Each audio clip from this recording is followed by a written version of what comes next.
네, 안녕하세요. 홍진혁 강사입니다. 오늘은 2023년 2학기 기말고사 7부고등학교 1학년 기출문제 해설 강의 시작하겠습니다. 시험 범위는 수학하의 함수부터 순열과 조합까지가 시험 범위였습니다. 자, 약수의 개수를 묻는 문제로 난이도는 하가 되겠습니다. 24를 소인수 분해하면 되죠. 2의 3승 곱하기 3인데 약수의 개수는 지수에다가 1씩을 더해서 곱하는 거니까 8개, 2번이 되겠습니다. 자, 2번은 무리함수의 정역과 치역을 비교하는 문제죠. 정역은 루트 안에가 0보다 큰 거니까 x-a가 0보다 크거나 같은 거고, 그 다음에 치역은 여기 있는 2에서 루트가 더해지는지 빼지를 보면 되는 거니까 y는 2보다 큰 거나 같은 겁니다. 근데 그래서 x의 범위는 이렇게 되는데 이게 같아야 되니까 a의 값은 2가 되겠죠. 그래서 난이도가 역시 하이고 정답은 4번입니다. 자, 3번 역시 난이도가 하이고요. 유리식을 정리해서 유리식의 미정계수를 말해주면 되는 문제입니다. 자, 인수분해를 해줘야 되겠죠. 자, 주어진 식을 인수분해해서 쓰면 식이 이렇게 정리가 됩니다. 여기가 x 플러스 3이죠. 그 다음에 여기 곱하기로 고치고 역수를 취해주게 되면 소거가 될 모양새들이 보이기 시작합니다. 자, 그래서 정리된 식은 x 플러스 3분의 x니까 a 값은 1이 되고 b 값은 3이 돼서 두 개 더해주면 1번 4가 되겠습니다. 4번 역시 무리함수의 평행이동을 묻는 문제죠. 무리함수가 평행이동으로 겹쳐지기 위해서는 루트 안에 있는 x 앞의 개수가 이렇게 똑같아야 됩니다. 마이너스 2로 똑같은 게 확인이 되시죠? 그리고 누가 누구를 향해서 움직이는지를 봐야 되니까 이 그래프를 어떻게 이동해야 나오는지를 묻는 거죠. 그래서 여기에서 여기로 가는 겁니다. 이걸 반대로 생각하면 부호가 반대로 나오겠죠. 그래서 평행이동이 이렇게 일어나야 되는 거를 알 수가 있기 때문에 두 개를 더해서 정답은 4번입니다. 자, 5번은 무리함수가 여기 진분수가 아닌 형태로 유리함수가 진분수가 아닌 형태로 나왔을 때 그걸 분석하는 문제로 역시 난이도는 별로 어렵진 않지만 그래도 중하를 주겠습니다. 자, 먼저 점근선이 가장 중요한 부분인데 첫 번째 점근선은 분모가 0일 때 나오죠. 그래서 x는 3이라는 점근선이 하나가 나오게 되고요.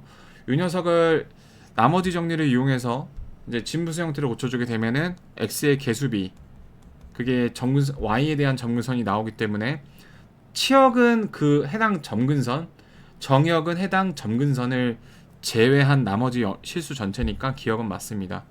니은도 이렇게 맞게 되죠.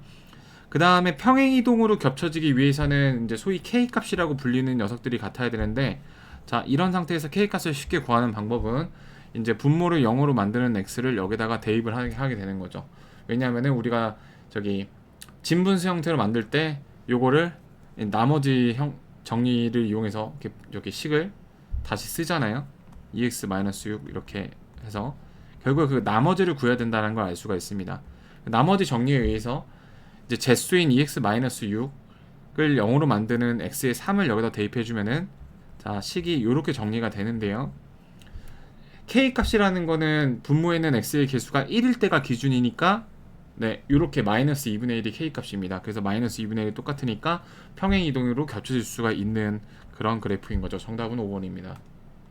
자, 6번 문제는 조합에 관련된 문제로 먼저 문제를 읽어보면 남학생들이 3명이 같은 조가 되어야 돼요. 근데 5명씩 2개 조를 짤 거란 말입니다. 근데 여기 3명이 이미 같은 조로 되어 있어요.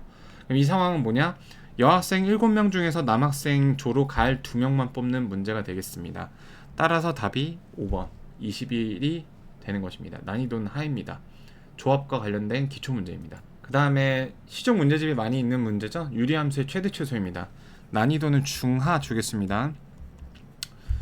자, 먼저 k값을 가장 먼저 봐줘야 돼요. k가 플러스이기 때문에 각 구간 내에서 감소하는 꼴을 가지고 있습니다. 그리고 절대 구간이 이런 식으로 점근선을 포함하지 않아요. 점근선을 포함하면 최대 최소가 존재하지 않기 때문이죠.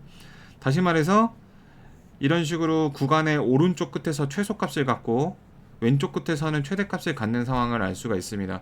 그래서 4를 대입하면 a부터 4까지죠. a를 대입하면은 최대값인 2가 나오고 4를 대입해서 마이너스 2분의 1이 바로 최소값이 나오기 때문에 요 식을 정리해 주면은 a는 1이 나오겠죠. a가 1이 아니라 마이너스 1이 나오겠죠. 그래서 a하고 b를 더해주게 되면 정답은 3번입니다.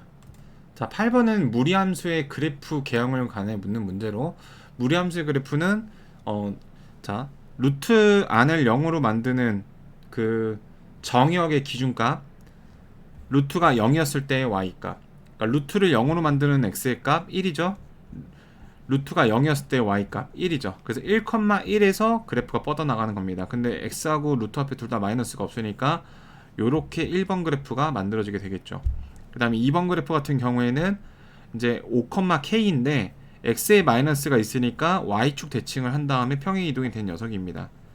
자, 이렇게 되는 그 순간부터 두 그래프가 만나게 되겠죠. 그 다음에 k 값이 커지게 되면 이 녀석이 이 빨간색처럼 이렇게 올라가게 될 겁니다. 그래서 이렇게 되는 순간까지, 그러니까 어떤 순간입니까? 요 점을 나는 이제 고양이 코라고 비유를 하는데 1번의 고양이 코가 2번을 지날 때, 1번의 코가 2번을 지날 때, 2번의 코가 1번을 지날 때, 이렇게 두 가지 상황을 구해주시면 되겠습니다.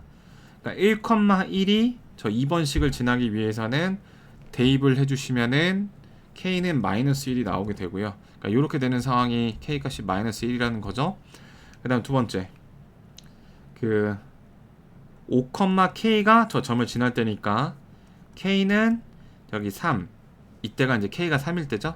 직관적으로 이해가 됩니다. 요게 이제 고양이 코의 y좌표니까요. y좌표가 마이너스 1에서 3까지 올라간다 이렇게 생각할 수 있으니까요. 그래서 곱하면은 정답은 마이너스 3이 되겠습니다. 자, 9번은 경우의 수 문제로 저기 순열의 문제죠. 그러니까 언뜻 보면은 9번은 학생들이 되게 어렵게 느낄 수 있어요. 근데 요 9번은 이웃하는 것과 이웃하지 않는 그 문제입니다. 자, 어떤 조건에서 학생들을 많이 당황시키냐면은, 자, 남학생이 12명이 있는데, 자, 요 조건이에요. 남학생들은 항상 3의 배수 단위로 이웃을 한대요. 이게 이제 무슨 까다로운 조건이야 이렇게 생각이 든다는 말이죠. 왜냐하면 3의 배수는 3만 있는 게 아니라 뭐 6도 있을 거고, 이거를 다 경우를 일일이 나눠봐야 되나 이런 고민이 될 겁니다. 하지만 이걸 조금만 더 생각을 해보면 남학생들을 그냥 세 묶음씩 줄 세우면 되는 문제예요. 자, 그러면 세 묶음씩 4개의 조가 나오게 되겠죠. 이 사익 공간이 이렇게 5개가 나오게 될 겁니다. 여기에 여학생들이 끼어 들어가는 거예요. 만약에 여학생이 1번 여학생, 2번 여학생 이렇게 되게 되면 자연스럽게 여기는 3짜리 묶음이 2개가 되니까 6명짜리 묶음이 되는 겁니다. 여학생들이 한쪽 끝에 몰려 있으면은 자연스럽게 여기 9명 묶음이 되겠죠. 이런 식으로 좀 패러프레이징이 좀 잘 되면 되는 문제입니다. 그래서 첫 번째, 남학생들끼리는 배열하는 경우가 12팩토리얼입니다. 12팩토리얼은 12명이 줄 선다는 건데, 다시 말해서 요렇게 셔플링을 할 때가 있고 요렇게 셔플링을 할 때가 있어요. 자, 첫 번째 셔플링은 조를 바꾸는 거죠. 내가 2조하고 3조하고 조를 바꾸는 셔플링이고, 두 번째 셔플링은 조 안에서 배열을 하는 겁니다. 근데 얘네는 엄연히 말해서 이제 저기 줄 서는 거니까 이 둘 다 유효한 셔플링이죠. 그래서 요게 12팩이 되는 거고요. 여학생들이 비어있는 사익 공간 5개 중에서 2개를 선택해서 여학생들끼리도 서로 구분이 되니까 순서를 생각해 줘야 되니까 결국에 OP가 정답이어서 답이 20이 되는 겁니다. 이거는 한 번만 풀어보면은 되게 쉽게 푸는 1분, 2분짜리 문제가 되는 건데, 맨 처음 이 문제를 만나면은 조금은 당황할 수 있는 그런 어떤 문제라고 볼 수 있겠습니다. 자, 10번 같은 경우에는 경우의 수 문제로 이제 문제에 주어진 요건에 맞는 경우를 잘 다뤄야 되는 난이도 중정도를 줄 수 있는 문제입니다. 첫 번째 파악해야 될 거는 각 자릿수가 합이 홀수가 되려면 경우가 일단 큰 경우가 어떻게 돼요? 홀, 짝짝홀 이렇게 두 가지면 됩니다. 그러니까 쉽게 말해서 홀수에다가 짝수를 더한다고 해서 홀짝이 바뀌지가 않아요. 그러니까 이 더해서 홀짝이 나오는 거는 홀수가 홀수이면 홀수인 겁니다. 홀수가 짝수이면 짝수인 겁니다. 전적으로 홀수의 개수에 달려 있어요. 이렇게 이 두 가지를 한 줄 풀이로 끝내 볼게요. 먼저 0부터 9까지 10개 숫자 중에서 홀수 5개, 짝수 5개죠. 그래서 홀수 안에서만 3개가 다 나오고 그 3개가 배열되는 경우, 또는 두 번째 경우인 짝짝호를 볼 건데요. 우리 짝수 중에서는 아주 야무진 친구가 있어요. 바로 0이라는 친구죠. 0이 들어가고 안 들어가고에 따라서 그 배열의 종류가 달라지니까 그것만 잘 따져주시면 되겠습니다. 먼저 0이 들어가는 경우를 생각해 볼게요. 0을 제외한 거는 저기 짝수가 4개가 있죠. 0이 들어갔으니까 나머지 4개 중에서 한 개를 일단 골라줘야 됩니다. 고르고 나서 천천히 배열을 할게요. 그 다음에 홀수 하나 또 골라줘야 되겠죠. 홀수는 0이 될 염려가 없으니까. 그리고 아직 배열은 좀 이따 할게요. 그 다음에 0이 없을 때 4개 중에 2개 다 골라주고 짝수 하나 골라줍니다. 자, 이 경우에는 0이 없기 때문에 편하게 3팩을 돌려주시면 되거든요. 근데 여기서는 0이 들어갔으니까 0으로 시작하는 요 2팩을 빼주셔야 되죠. 그래서 4개입니다. 배열하는 가지수가. 자, 그래서 여기서 80개 나오고 여기서 43, 6에다가 30에다가 180개 나와서 자, 260에다가 543, 60을 더한 320이 정답이 되겠습니다. 자, 다음 11번은 유리함수의 그래프를 보고서 역시 유리함수의 미정계수를 채우는 문제로 난이도는 중하를 주겠습니다. 자, 여기는 요 두 점근선의 교점 시그니처 포인트를 보시면, 자, x가 마이너스 1일 때 점근선이 생기니까 마이너스 1일 때 0이 되게끔 c의 값은 1이 되겠죠. 그 다음에 요 x의 개수비를 하게 되면 그게 y의 점근선인데 그게 3이니까 a는 3이 됩니다. 그 다음 요 녀석이 0,2라는 점을 지나니까 그걸 대입해주면 c분의 b가 2라는 건데 c가 1이었으니까 b는 2가 나오게 되겠죠. 그래서 미정계수를 다 찾았어요. 그 다음에 그 g가 fx의 역함수래요. 역함수 우리 물론 여기서 얘네 둘이 지금 빨간색으로 표시한 얘네 둘이 자리 바꾸고 부호 바꿔서 쉽게 구해낼 수 있지만 역함수는 그 식을 물어보기 전까지는 굳이 안 구해도 됩니다. 그러니까 다시 말해서 g1의 값을 k라고 두면 fk는 1이라고 두는 방식을 이용해서 구할 수 있다라는 거죠. 일단 식을 완성해 볼까요? f는 3x 플러스 2에다가 x 플러스 1이었어요. 그러니까 여기다가 뭘 대입해야지 1이 나오는지를 찾으면 되는 거죠. 그러면 3x 플러스 2는 x 플러스 1이니까 2x는 여기 마이너스 1이니까 답은 마이너스 2분의 1입니다. 이렇게 풀어주세요. 자, 12번 역시 유리함수의 그 그래프의 위치를 분석하는 문제로 난이도는 중을 주겠습니다. 그리고 우리가 유리함수는 주로 분수함수를 따라서 분수함수만이 유리함수라고 오해하는 경향이 있는데, 유리함수는 다항함수를 포함하는 거예요. 다항함수에는 상수함수가 들어가고. 자, 그래서 요 그래프의 실황을 그려보면 x축과 y축이 이렇게 놓여져 있고, 자, 평행 이동을 하게 되면은 점근선이 요거랑 요걸로 바뀌게 되죠. k 값이 플러스가 되게 되면 4분면을 지날 일이 없으니까 얘를 지워주고요. 자, k 값이 0이 돼서 상수함수가 되게 되면 역시 x축을 가리키니까 네, 괜찮습니다. 이 마이너스인 애들 중에서 딱 봐도 누구예요? 얘겠죠? k의 값의 의미가 뭐였어요?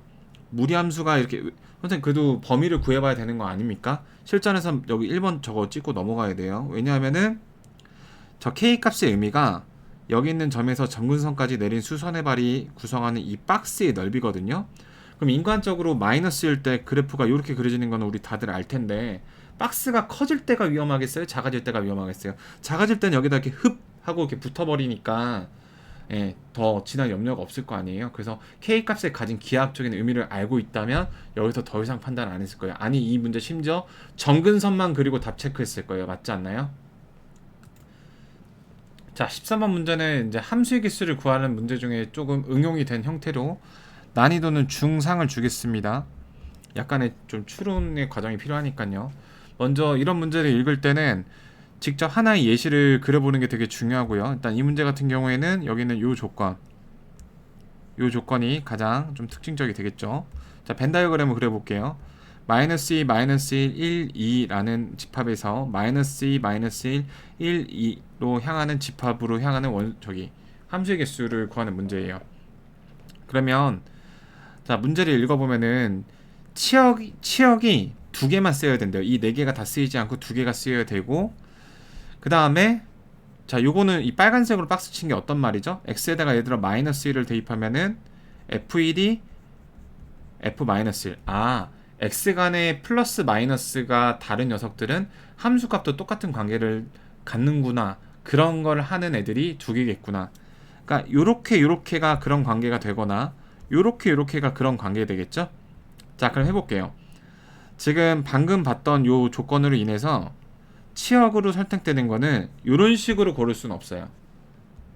이렇게 되거나 아니면 이렇게 되어야 됩니다. 왜냐하면 나 조건 때문에요. 그래서 거기서 경우의 수가 두 가지가 생기죠. 자, 그렇게 됐으면 자, x에 대한 집합도 똑같아요. 여기 있는 요 커플이 나 조건을 이행할지, 여기 있는 요 커플이 나 조건을 이용할지 둘 중에 한 커플만 이행을 하면 되니까요. 거기서 경우가 또 두 개가 생깁니다. 자, 그럼 거기까지 이제 함수의 대응이 끝난 게 아니에요. 그러면은 자, 이럴 때 좋은 팁 하나 드릴게요. 이 상황을 반영하는 하나의 실제 대응 관계를 그려보는 겁니다. 1하고 마이너스 1이 그런 게 됐어요. 그래서 1은 마이너스 1로 대응됐고 마이너스 1은 1로 대응됐어요. 이렇게 대응을 하나 해보시는 게 되게 문제 이해에 도움이 많이 됩니다. 그 다음에 2하고 마이너스 2는 얘네를 고르진 못하죠. 그럼 치역이 두 개가 아니게 되니까.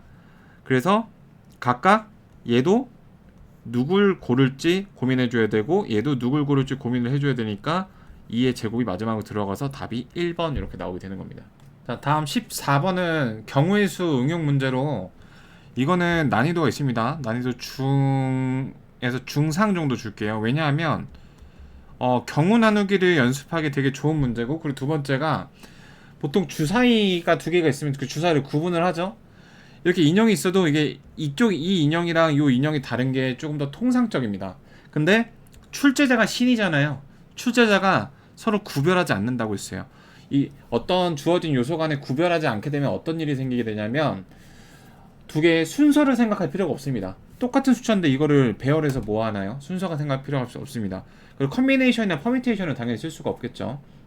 그러니까 어떤 느낌으로 자, 이렇게 뻔하게 다르게 생긴 건데 출제자의 마음에 의해서 그걸 구분하게 됐을 때 이걸 어떻게 다뤄주면 되냐면 그냥 재고의 개념으로 생각하세요. 총알이 몇 발 남았다 이런 느낌으로. 자, 그럼 이제 문제를 읽어볼게요. 자, 여기 곰인형이 있는데 곰인형을 포함하는 경우하고 포함하지 않는 경우를 각각 구해서 그걸 빼는 그런 문제예요. 그러면 봐봐, A를 보면은 곰인형을 포함하는 경우인데 곰인형을 두 개 포함하는 경우가 있겠고 한 개 포함하는 경우가 있겠죠. 이걸 한 줄 풀이를 써볼게요. 먼저 곰인형을 두 개 포함하는 경우에는 몇 개를 더 골라줘야 돼요? 두 개를 더 골라줘야 되죠. 저희 전체 5개니까 3개를 다 골라줘야 되죠. 이 나머지 인형들 중에서. 그 나머지 인형들 중에서 3개를 고를 때도 무슨 생각을 해야 돼? 인형의 종류가 3개일 때, 2개일 때 생각을 해야 돼. 인형의 종류가 1개일 수는 없어요. 만약에 인형의 종류가 1개가 되면은 나는 3개를 채워야 되는데 2개밖에 없게 되잖아. 그래서 인형의 종류가 3개를 고를 때는 이렇게 각각 하나씩만 고르면 되니까 요게 한 가지입니다. 요소 간의 구분이 없기 때문에 한 가지예요. 만약에 요소 간의 구분이 있었으면 2의 3승이었겠죠. 둘 중에 하나 고르는 거를 했을 테니까. 아래 주석을 달아줄게요. 요게 이제 뭐였냐면은 곰인형 2개였습니다. 곰인형이 2개 먼저 골라진 경우, 그 중에서 얘가 나머지 인형이 3가지 종류를 다 고르는 경우, 나머지 인형이 2가지 종류만 골라도 되겠죠? 그러니까 3종류 중에서 2종류를 선택해 줍니다. 그러니까 3개의 종류 중에서 한 개를 고르세요. 사용 안 한 한 개를. 3C2라고 해도 되고요. 그러면 이제 2종류만 선택하게 됐죠? 근데 이 중에서 3개가 필요한 거니까 이게 뭐냐 이게. 토끼를 2개 데려갈지 아니면 이거 뭐죠? 고양이를 2개 데려갈지 곱하기 2를 해줘야 된다는 겁니다. 이렇게. 그러니까 경우 나누는 게 중요해서 경우 나누는 것만 한번 다시 얘기할게요. A는 이제 곰인형을 포함하는 경우죠.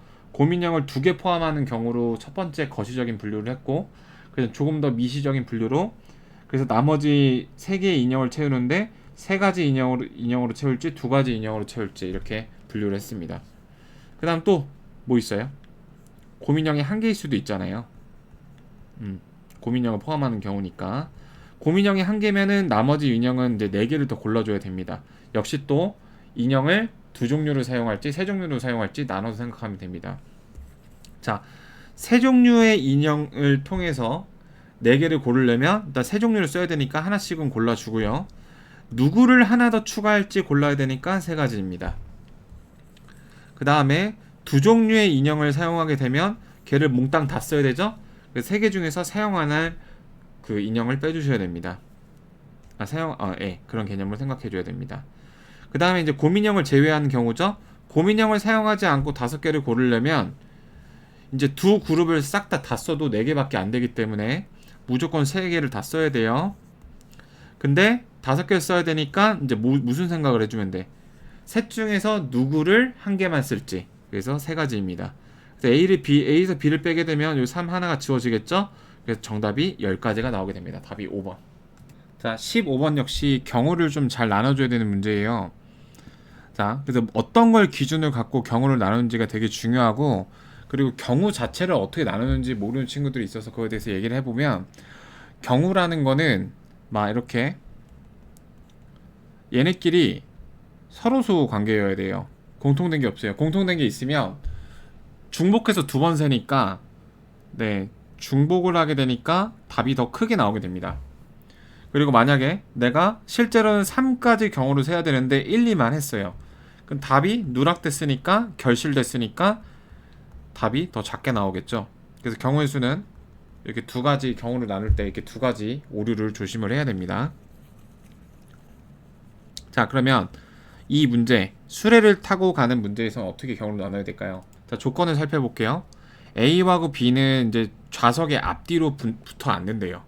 그러니까 이런 거 예시가 되는 거 한번 그려보라고 했었죠. 그러니까 이렇게 앉을 수도 있는 거고, 그렇게 따로 앉을 수도 있는 거예요. 이런 식으로 말이죠. 그 다음에 C하고 D는 2인용 의자에 같이 앉는다. 그러니까 이런 식으로 같이 앉는 거예요. 그래서 저는 요렇게 해보려고 해요.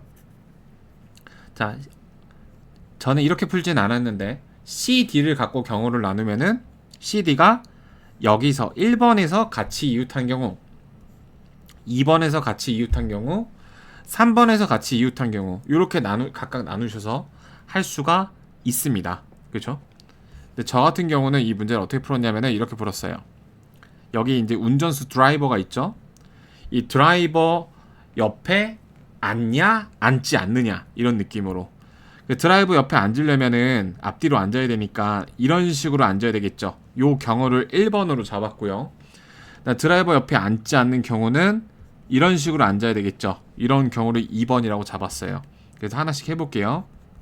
자, 먼저 1번의 상황을 한번 보겠습니다.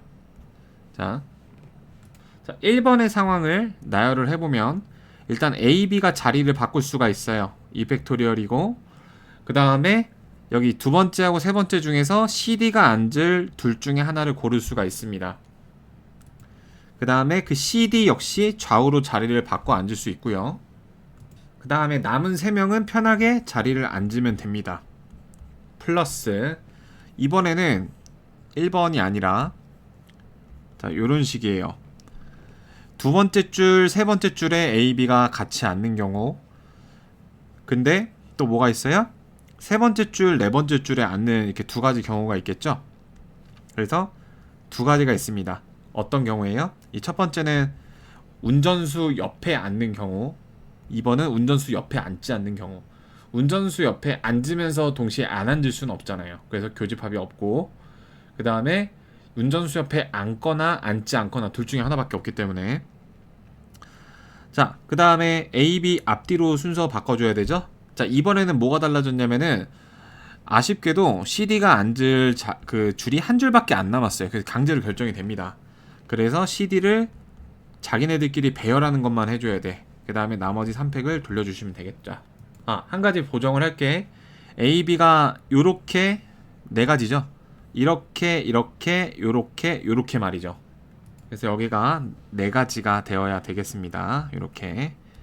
그러면 이제 요게 총 몇 개? 요게 6개 있는 거죠. 그래서 24가 6개 있으니까 답은 3번이 되고요.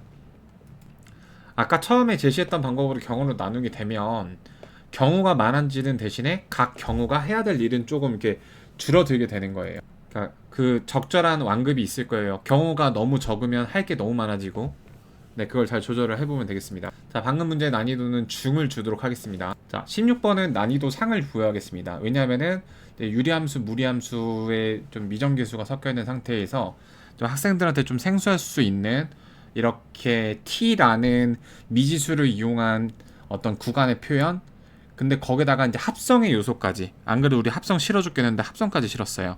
그러니까 소위 매운맛이란 매운맛은 좀 다 끌어다 썼습니다. 물론 이제 모의고사를 많이 보다 보면 이렇게 최소값을 지칭하는 함수 ht에 대한 설정은 많이 보게 되는데 고1 내신을 치른 학생들 입장에서는 굉장히 낯설 거예요. 자, 문제 들어가 볼게요. 이 문제 접근법부터 볼게요. 첫 번째는 그 합성 함수에 대해서 좀 이런 마인드를 가졌으면 좋겠어요. 어떤 마인드냐면은 f.g면은 벌써 학생들이 당황하기 시작해요. 이게 뭐냐 시작하고. 근데 fgx는 결국에는 f를 가리킵니다. 그냥 편하게 f라고 생각하세요. 다만 뭐만 달라지는 거냐? 안에 들어가 있는 이 g에 의해서 그냥 정의역의 변형만 달라진 거예요. 그래서 정의역이 조금 리포메이션이 된 결국엔 F구나 이렇게 받아들여주시면 돼요. 그런 마인드로. 그래서 내가 가장 먼저 할 일은 때마침 미정계수도 전혀 존재하지 않는 이 G라는 녀석을 분석을 해볼게요. 자, G라는 녀석은 그 시그니처 포인트가 X가 2이고 Y가 5인 상태에서, 자, 그 다음에 K 값이 마이너스 6이니까 이제 10시 방향이랑 4시 방향에 이렇게 그래프가 그려지는데 X가 2보다 큰 녀석이니까 2보다 큰 범위니까 이렇게가 이제 G의 범위가 됩니다. 요렇게가 말이죠. 그러니까 G는 다시 말해서 5보다 작은 애들이에요. 그냥 이렇게만 생각해 주면 됩니다. 그리고 증가함수입니다. 예, 증가함수가 뭐죠? X가 가장 클 때 Y도 가장 큰 그런 녀석을 말합니다. 자, 그럼 먼저 자, 가선지를 보면 어떤가요? 여기 있는 t 플러스 2라는 게 뭡니까? x 중에서 가장 큰 x 아니에요? 가장 큰 x가 g에 들어가게 되면 증가함수에서는 가장 큰 g가 나오게 될 겁니다. 그러니까 g의 맥스 값이 나오게 될 거예요. 그런데 나는 나름대로 f에 들어가는 그 x 자리에다가 어떤 최대값을 넣었는데 웬걸? 최소값으로 정의된 ht로 결정된다. 이 말은 무슨 말이냐? f는 감소함수라는 걸 의미해요. 왜냐면 감소함수는 대충 이제 이렇게 생긴 녀석들인데 얘네는 x가 안에 들어가는 값이 커지면 커질수록 그 y 값은 작아지는, 그러니까 똑같이 x가 커졌을 때 y도 같이 커지는 게 증가함수의 특징이고요. 작아지는 게 감소함수의 특징입니다. 여기서 가에서 얻은 선지는 감소함수라는 거예요. 그러면 이 f라는 요걸 봐볼게요. 좀 다 지워볼게. 자, f라는 요 식을 봐보세요. 요 식은 지금 무리함수의 그래프여서 어떤 고양이 코의 위치가 있을 거고 a 값에 따라서 요렇게 또는 요렇게가 되어 있을 건데 바로 요런 그래프가 되어야 한다라는 겁니다. 그러면은 a의 부호가 0보다 작아야 되겠죠. 그래서 a의 부호가 0보다 작다라고 그냥 얘기해주면 될 거를 이렇게 수줍게 돌려 말하기 한 거라고 보시면 됩니다. 그 다음에 이제 남은 조건이 G3이 3이라는 건데요. 그러니까 뭐가 3이라는 거죠? T가 3이라는 거죠. T가 3이면 X의 범위가 어떻게 됩니까? 3부터 5까지가 되죠. 그럼 아까 확인한 것처럼 X가 가장 클 때, X가 5일 때 G는 몇이 나온가요? X가 5일 때 G는 3이 나옵니다. 그러니까 정확하게 보시면은 T가 3일 때 X가 5로 가장 커져서 그때 G 함수값이 3이 나오게 되는 거예요. 근데 이 G의 값을 어떻게 됩니까? 다시 F를 넣어야 되잖아요. 그래서 F에다가 3을 넣었을 때 그 최소값으로 3이 나왔다. F의 최소값이 이제 그 H로 정의가 되어 있으니까요. 바로 이 조건을 활용을 하는 겁니다. 자, 요거 다시 한번 갈게요. T가 3일 때 X의 범위는 3부터 5까지가 되고 아까 확인했던 것처럼 X가 가장 클 때 G가 가장 크게 돼서 G가 가장 클 때 F는 가장 작아져서 F.G는 가장 작아져서 즉 F3이 최소값인 H3이 되는 건데 그게 3이라고 하는 겁니다. 자, 그러면 이걸 대입하면 A 값이 나오겠죠. F3은 루트 7A 플러스 11 마이너스 A인데 요게 3이라는 거예요. 그럼 넘겨서 제곱해주면 A 플러스 3의 제곱이 7A 플러스 11이 되고 이걸 정리해주면 a제곱 6a 마이너스 a 마이너스 2가 돼서 a가 2 또는 마이너스 1이 나오게 되는데 아까 뭐라고 했죠? a가 마이너스라고 했으니까 a가 마이너스 1이라는 정보를 이렇게 된 겁니다. 자, 이제 다 끝났는데요. a가 마이너스 1인데 구하라는 게 f 마이너스 3이죠. 자, f 마이너스 3은 루트 마이너스 5a 플러스 11 마이너스 a인데 여기다가 마이너스 1을 대입해 주시면 됩니다. 여기 16에다가 플러스 1이니까 정답은 5가 돼서 3번이 되겠습니다. 좀 복잡하죠? 자, 그리고 17번도 모의고사 스타일에 좀 추론이 들어가게 돼요. 그런 부분 좀 살펴볼게요. 그러니까 여기서 좀 이 정도 눈치를 좀 채줄 수 있을까? 2차 함수의 가장 시그니처는 뭐야? 2,b라는 꼭지점이잖아. 그리고 이 유리함수에서 시그니처가 뭐야? 점근선 x, 점근선 y. 자, 시그니처 포인트라고 불리는 두 점근선의 교점과 꼭지점이 일치하는 그런 상황입니다. 이 상황을 그래프로 나타내 보면, 자, 난이도는 중상 정도가 될 것 같아요. 자, x 2,b라는 점이 워낙에 두드러진 점이에요. 근데 b가 플러스인지 마이너스인지 a가 플러스인지 마이너스인지 아무런 단서가 없는 게 조금 아쉬운 점이야. 그래서 그거를 이렇게 생각해보고 저렇게 생각해봤을 때 모순점이 있는지를 찾아봐야 되는 그런 상황인 거지. 이럴 땐 그냥 당황하지 말고 우리 잘하는 거 있잖아. 그냥 플러스라고 우겨, 마이너스라고 우겨. 그런 다음에 생각해 모순이 되는지. 진짜 아무거나 a가 양수라고 해볼게. 그럼 a가 양수고 지금 분기점이 3이니까 자, 이런 그림을 그릴 수가 있어요. a가 양수면 아래로 볼리니까, 그리고 이제 b도 그냥 양수로 나 볼게요. b가 음수일 수도 있어. 그러면은 2,b라는 점이 그 문제의 그 지점이죠. 얘가 꼭지점으로 되고 a가 양수니까 아래로 볼록이니까 자, 요렇게 생겨 먹은 거죠. 그럼 무슨 문제가 생겨요? 이러한 구간함수 fx가 최대값을 가져야 되는데 이 부분이 계속 올라가니까 이제 최대값을 특정할 수 없게 되죠. 최대값이 존재하는 말에 모순이 생겨서 이 말을 갖고서 a가 0보다 작다라는 사실을 깨달을 수가 있습니다. 자, 그러면은 다시 꼭지점에서 요런 식으로 가게 될 거고요. 그 다음에 3까지 내려가겠죠. 역시 또 3에서의 그 a 플러스 b라는 값이 있는데 이렇게 플러스가 될 수도 있고 아니면 조금 급격하게 내려가서 이렇게 마이너스가 될 수도 있고 모릅니다. 그래서 플러스가 될 거라고 가정을 해볼게요. 눈치 빠른 친구들은 아시겠지만 일부러 반대 방향에서 모순이 발견되는 거를 지금 유도를 하고 있는 거거든. 그래서 a 플러스 b가 여기라고 한번 가정을 해볼게. 그러면은 여기가 이렇게 또 유리함수 입장에서는 그 시그니처 포인트잖아요. 그래서 a 값이 음수인 게 밝혀졌으니까 여기가 이렇게 부분적으로 증가함수 모양이 돼서 이렇게 됩니다. 자, 근데 여기 절대값, 식 전체에다 절대값을 하게 되면 플러스인 녀석은 그대로고 마이너스인 녀석은 이렇게 싸잡아 올려지게 되죠.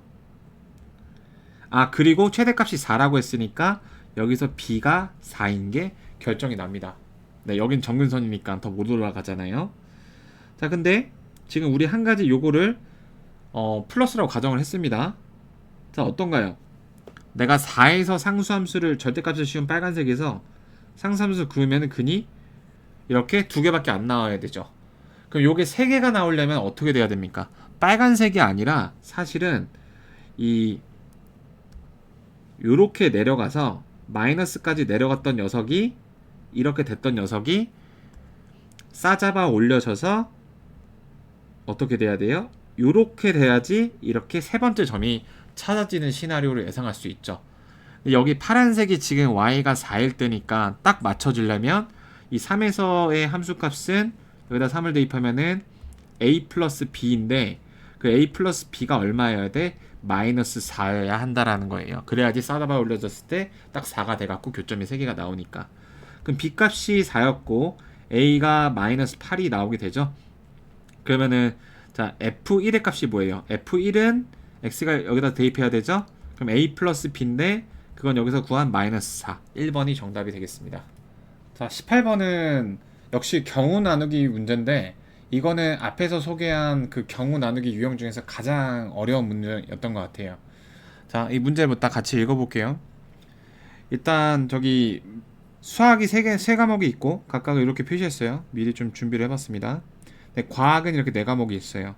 여기다가 어떠한 선택지가 있냐면 과학은 한 개를 반드시 필수로 선택해야 된다라는 조건이 있고, 그리고 일치하는 과목이 한 개여야 한다는 조건이 있습니다. 그러면 이런 상황에서 한 번에 내가 세기는 힘들고 무엇을 기준으로 어떻게 경우를 나눌까에 대한 생각을 할 수가 있는데, 제가 한번 고민을 해보세요. 자, 저는 이렇게 했습니다. 지금 이 특별한 규칙을 보시면 일치하는 과목이 있고 또 과학을 선택을 뭐 하나는 해야 됩니다. 뭐 필수 요건인가 봐요. 그래서 내가 두 사람이 일치하는 그 과목이 수학인지 아니면 과학인지를 이용해서 경우를 나눴어요. 지금 제시된 게 영어나 이런 과목은 없기 때문에 수학하고 과학은 머리 때문에 가리나? 자, 전체 과목이 될 거고, 그리고 수학 일치하는 과목이 수학일지 과학일지가 공통되진 않잖아요. 수학을 과학이라 부르진 않으니까. 그래서 요 기준에 맞게 문제를 풀어 볼게요. 자, 한 줄 풀이로 갈 거예요.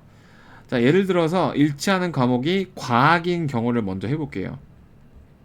자, 과학인 경우 어떤 걸로 일치할지 먼저 하나를 뽑아야 되겠죠. 그래서 과학 4개 중에 한 개를 뽑습니다. 그래서 예를 들어 B1이 선택됐다라고 가정을 해볼게요. 그럼 뭐가 좋아요? 과학이 필수로 하나를 이수를 해야 되는데 그 걱정이 이제 사라졌어요. A하고 B가 둘 다 선택을 했으니까요. 그러니까 나머지 무슨 행동을 하면 되냐? 남은 6개를 편하게 분할과 분배를 해주시면 됩니다. 자, 이런 식으로 먼저 분할을 조져주시고 그 다음에 분배를 해주시면 요 경우가 끝입니다. 요 경우가 뭐였죠? 그 공통 일치하는 과목이 과학인 경우, 과학 일치라고 할게요. 자, 그 다음에 이제 수학으로 일치하는 경우죠. 그래서 이제 곱하기 3으로 이제 시작할 수 있는데 이 경우는 조심할 게 있어요. 예를 들어 내가 A1으로 그 일치를 시켰다라고 가정을 해볼게요. 어떤 문제가 생길 수 있냐면 과학을 하나를 반드시 껴서 가야 되는데 수학 2개만 추가로 가져가는 이런 경우 있겠죠. 이런 경우를 제외시켜줘야 됩니다. 그래서 만약에 수학이 과목이 하나라도 더 이렇게 추가가 됐을 경우에는 문제가 많이 어려워질 수가 있는 거예요. 아, 이때는 크게 안 어려워지겠네요. 수학이 하나 더 이렇게 늘어날 때. 잠깐만 생각을 해보면, 자, 이 경우에는 빼줘야 되는 케이스가 사람이 A, B잖아요. A, B가 모두 수학으로만 나머지 과목을 채웠을 때, 둘 다 과락이죠. A만 문제가 됐을 때, B만 문제가 됐을 때, 이걸 종합하면 뭐예요? A 또는 B가 문제가 됐을 때죠. 그럼 이렇게 하게 되면 문제가 한층 더 어려워질 수 있는 그런 문제였습니다. 이걸 좀 여기다 끌어서 써야겠구나. 제가 잠깐만 이사를 했어요. 자, 그래서 3개 중에 하나를 골라줍니다. 그래서 지금부터가 중요한데, 지금부터 이 중요한 거 파란색으로 좀 할게요. 자, 일단 편안하게 고르세요. 6개 중에 2개 고르고 그 다음에 4개 중에서 2개를 고르고 이렇게 분할을 해줍니다. 근데 이 분할한 경우에는 문제가 되는 경우가 있죠. 바로 A2, A3가 동시에 한 그룹으로 묶인 경우입니다. 자, 그 다음 빼주는 게 지금 이 문제에서 가장 중요한데, 잘 보세요. 내가 뭘 빼줄 거냐면은 A2, A3가 이제 같은 묶음으로 있는 경우를 빼줄 거죠. 왜냐면 그 묶음을 가져가 버리면 이제 그 학생은 과락이 되니까. 자, A2, A3가 뽑히 상태로 결정이 났기 때문에, 자, 이 경우를 잘 보세요.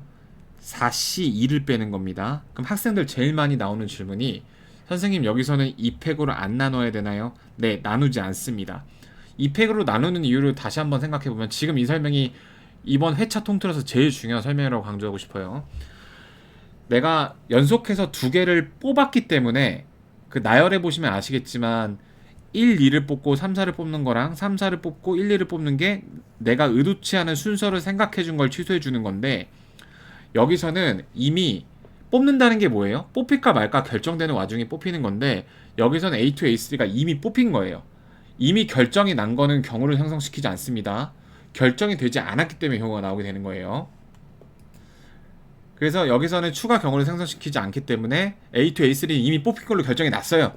그래서 남은 4개 중에서 2개를 뺀 것만 빼주시면 되는 겁니다.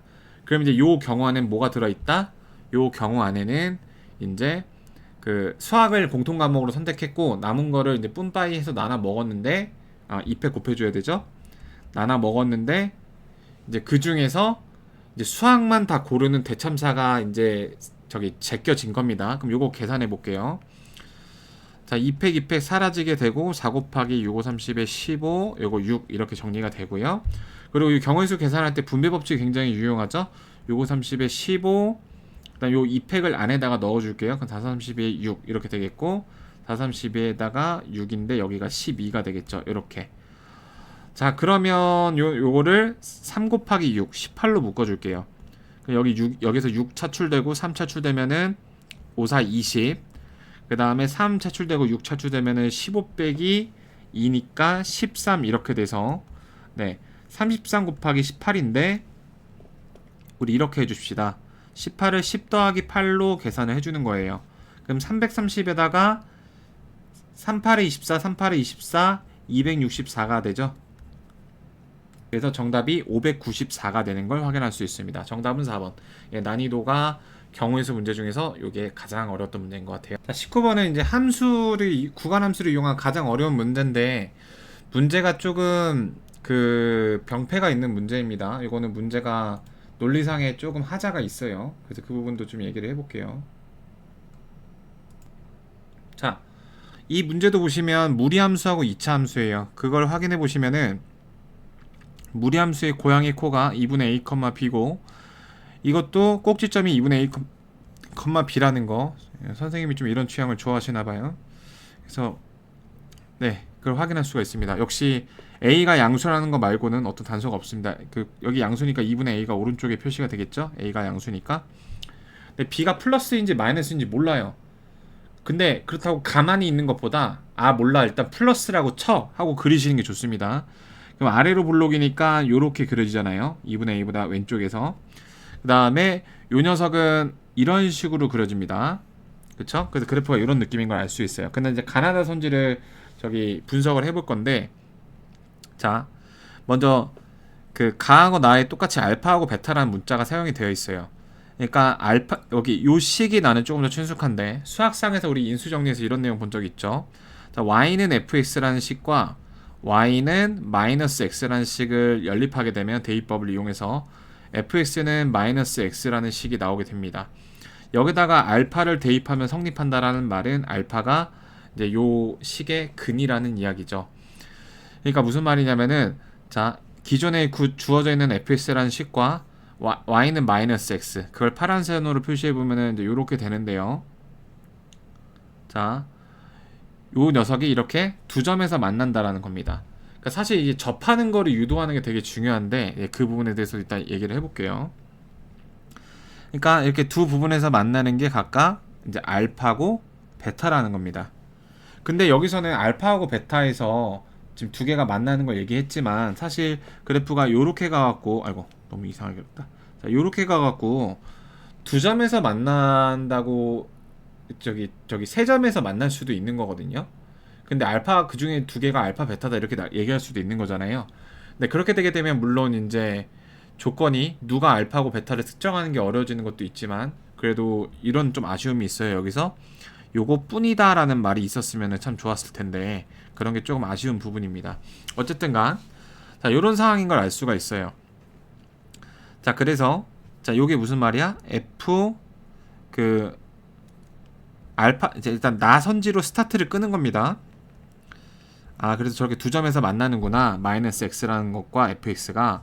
근데 fx라는 그 식과 마이너스 알파라는 상수함수. 마이너스 알파가 뭡니까? 이 알파에서의 함수값 아닌가요? f 알파 더하기 알파가 0이니까 이것도 이제 알파에서의 함수값이잖아요. 알파에서 마이너스 알파라는 함수값을 가지니까. 자, 그래서 요런 식으로 만족시키는 요거. 그 다음에 베타에서 상수함수 이거 더 내려오면은 이렇게 만족시키는 요게 이렇게 내 실근을 갖는다라는 겁니다. 근데 역시 제 세 번째 근인 감마가 존재할 가능성이 현재로서의 발문은 없는 거예요. 그래서 이 발문은 좀 아쉬운 게 있습니다. 그래서 요거는 사실상 그래서 가 조건이 그럴 의도로 조금 실은 것 같긴 한데 좀 부족한 건 사실이에요. 근데 여기서 이제 가장 중요한 거 다조건 나옵니다. fx가 원점을 지난대요. 근데 보세요. 2분의 a보다 큰 부분이 이 부분이어서 얘는 확실히 플러스 부분인데 0을 지나려면은 그 그래프가 요렇게 갈 수밖에 없어요. 요렇게. 이 2차 함수 부분이 원점을 지나는구나. 자, 그래서 첫 번째로 나올 관계식이 요겁니다. 여기식이 원점을 지나야 되니까 0,0을 대입하면 마이너스 a제곱 플러스 b가 0이라는 a, b 사이의 관계식이 하나가 나오게 됩니다.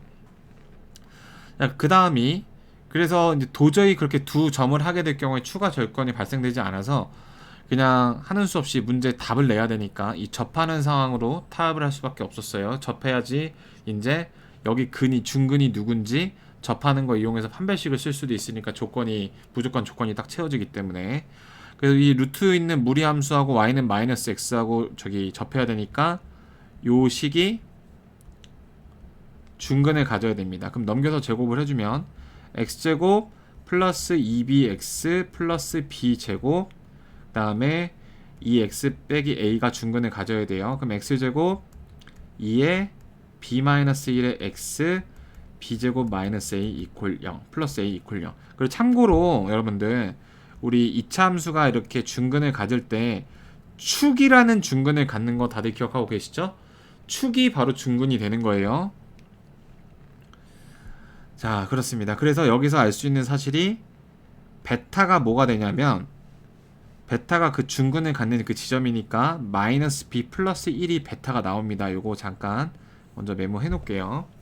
그럼 요게 이제 중근을 가져야 되니까 4분의 d b-1의 제곱 마이너스 b제곱 마이너스 a가 얼마? 0이 나와야 접하는 그 기하 성질을 이용할 수가 있죠. 그럼 b제곱끼리 소거되고 마이너스 2b 마이너스 a 플러스 1이 0인 거니까 a 플러스 2b가 1이라는 관계식 하나와 마이너스 a제곱 플러스 b가 0이라는 관계식을 조합해보면 b 대신에 a제곱을 대입해서 2a제곱 플러스 a 마이너스 1을 풀어주게 되면 2에다가 2에다가 1 그래서 a가 2분의 1이라는 근이 나오게 됩니다. 왜냐면은 마이너스 1은 근에서 제외가 되니까요. 이렇게 말이죠.